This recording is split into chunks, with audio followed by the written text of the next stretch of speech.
En 1901, hallaron este antiguo artefacto griego en un naufragio en la isla de Anticitera.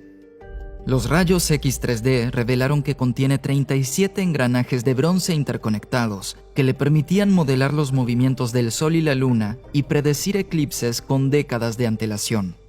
Construido alrededor de los años 100 y 200 a.C., el mecanismo de Anticitera es una temprana y sofisticada computadora de la clase que no se vería de nuevo por al menos 1000 años.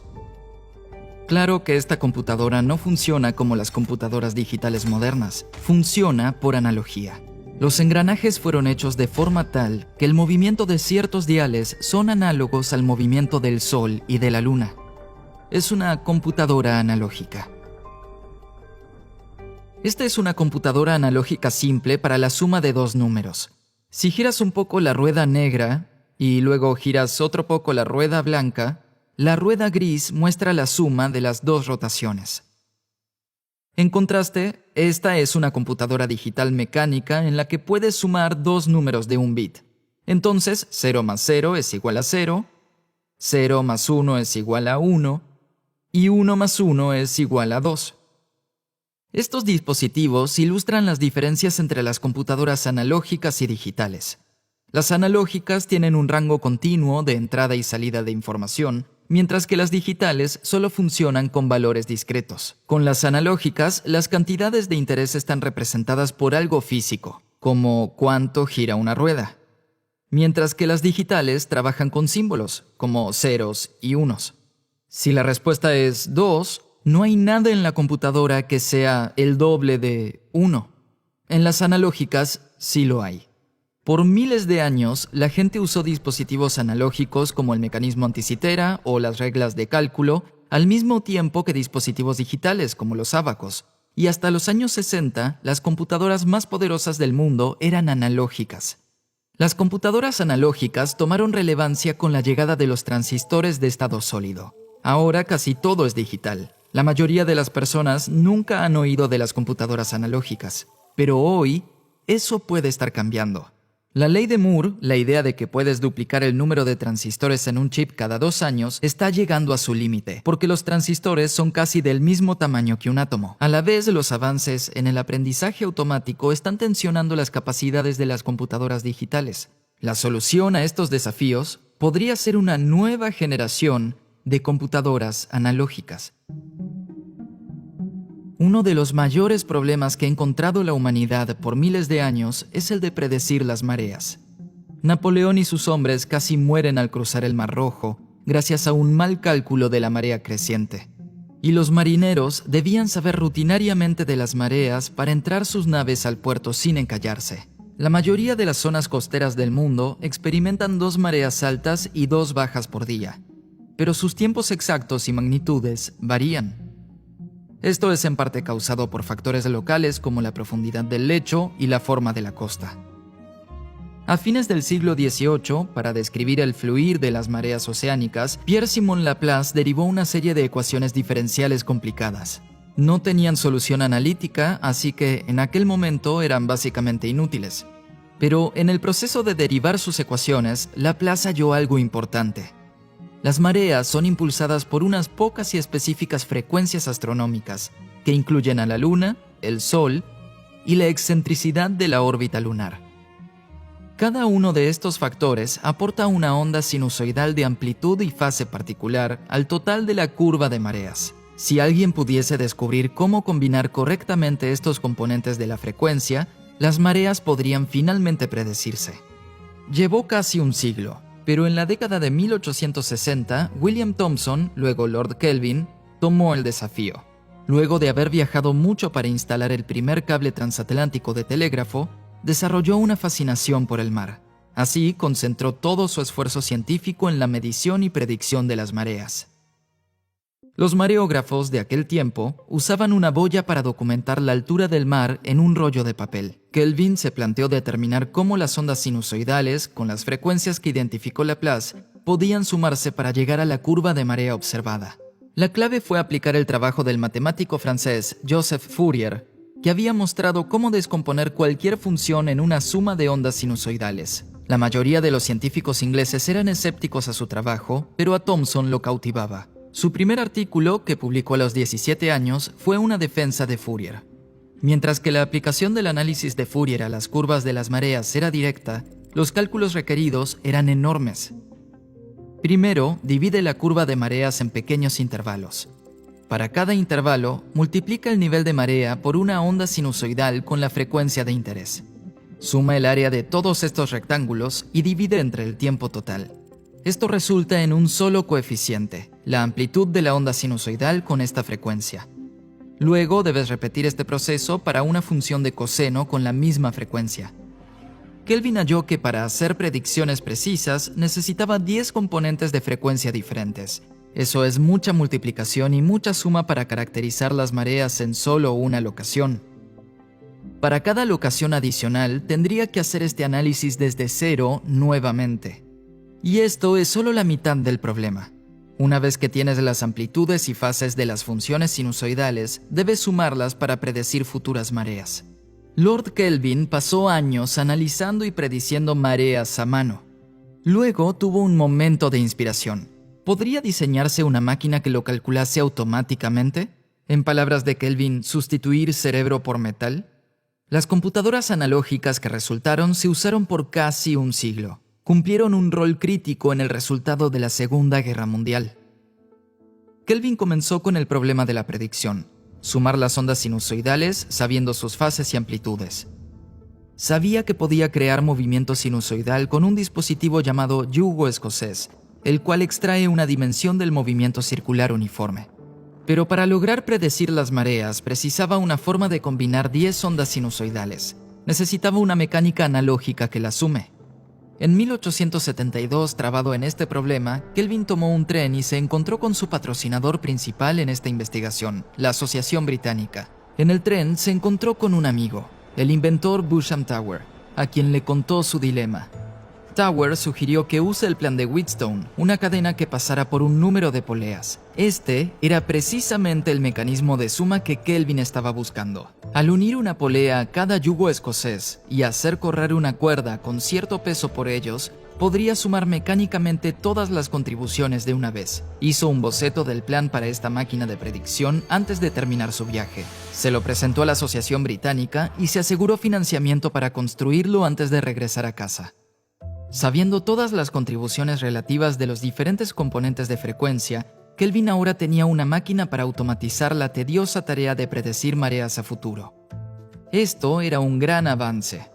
Con 4 horas de empujar la manivela, tenías como resultado un año de predicciones de mareas. Pero por muchos años, la mitad más difícil del problema todavía se hacía a mano: descomponer la curva de marea existente en sus frecuencias componentes. Para automatizar esto, Kelvin precisaba una máquina capaz de multiplicar la curva de mareas por la onda sinusoidal y luego hacer su integral. ¿Cómo se vería un dispositivo así? Con su hermano mayor, James Thomson, Kelvin creó un integrador mecánico. Consiste en una bola sobre un disco en rotación. Por la rotación del disco, mientras más lejos esté la bola del centro, más rápido gira. Si la bola está en el centro del disco, no gira en absoluto. Y si está del lado izquierdo, gira en la dirección opuesta.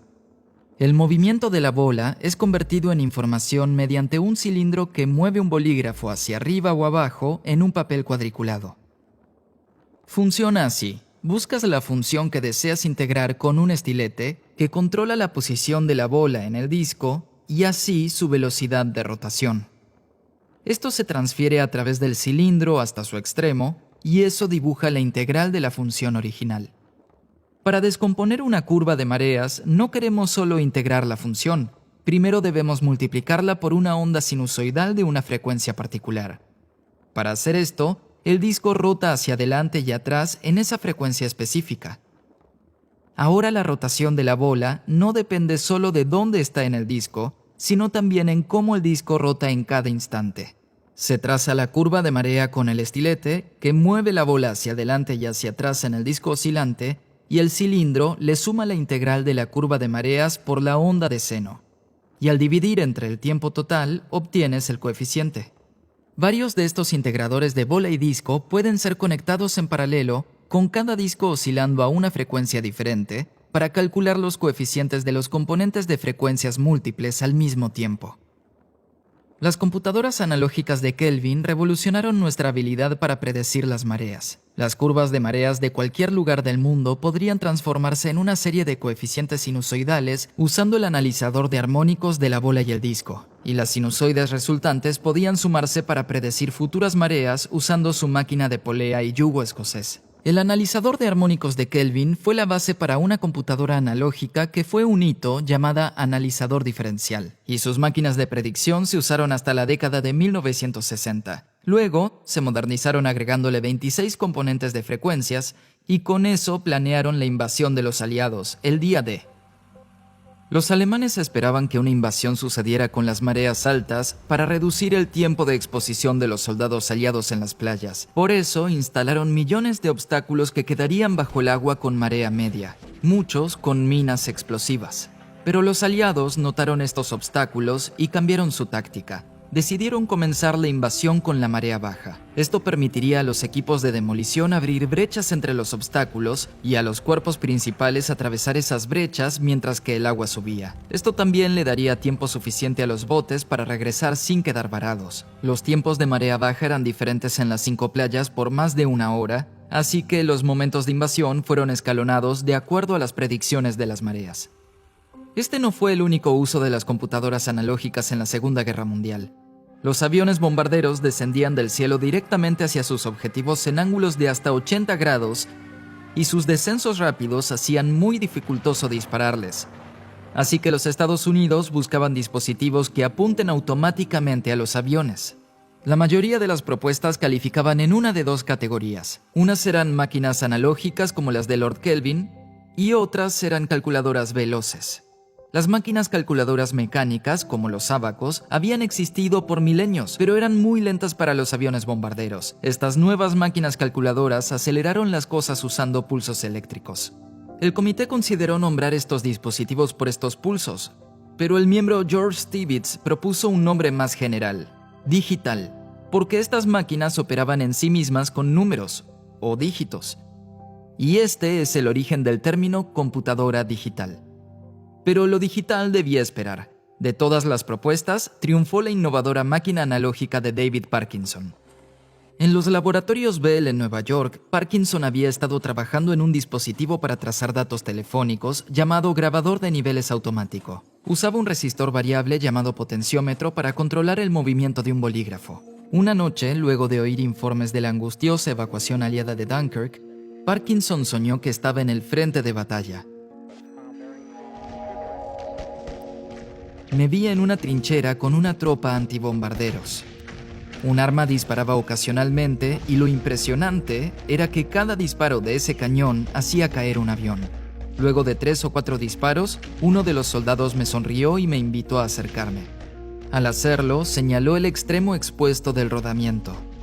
Allí montado estaba el potenciómetro de mi grabadora de nivel.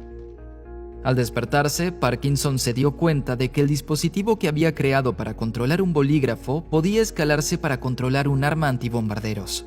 Compartió esta idea con su supervisor y luego de recibir aprobación del ejército, comenzaron a hacer realidad el sueño de Parkinson. En el laboratorio Bell habían creado un dispositivo eléctrico analógico llamado amplificador operacional o PAMP.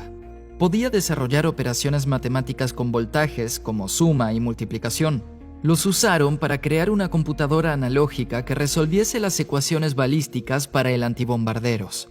Con radares y sensores ópticos para obtener la velocidad, altura y dirección de los aviones, el director de armas M9, como llamaron a esta computadora, calculaba rápidamente la trayectoria correcta y configuración. Los potenciómetros se usaron para determinar la dirección en la que el arma apuntaba.